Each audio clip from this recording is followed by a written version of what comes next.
আমি আবার চলে আসলাম তোমাদের কাছে যে আমি চিকেন স্যালাড কীভাবে তৈরি করছি সেটাই তোমাদের দেখাবো।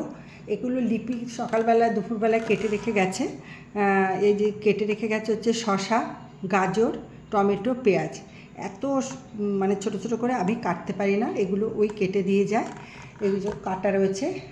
আর আমি চিকেনটা বয়েল করে নিয়েছি, বয়েল করে একটু ছোটো ছোটো করে টুকরো করে একটু হালকা অলিভ অয়েল আর গোলমরিচ দিয়ে এটা ফ্রাই করেছি।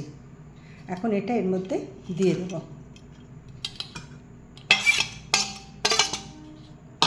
আর এর মধ্যে দেব হচ্ছে কস্তুরি মেথি, একটু গরম করে তারপরে এটা হাত দিয়ে গুঁড়ো করে নিয়েছি।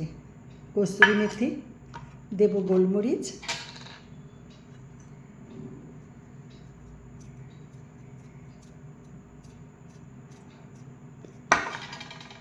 চাট মশলা,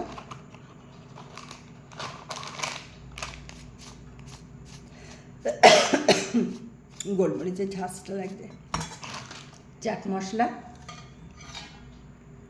অল্প করে নুন, আর দেব টক দই। টক দই দেবে আমি এখানে 150 গ্রাম মতো।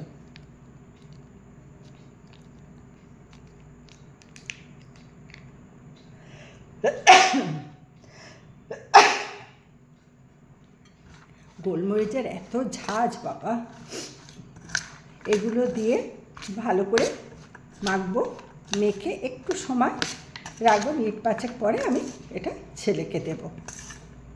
চলো ছেলেকে যখন দেব, ছেলেকে জিজ্ঞাসা করব যে এটা কেমন হয়েছে খেতেও, কী বলে, তখন তোমাদের কাছে আবার আসছি।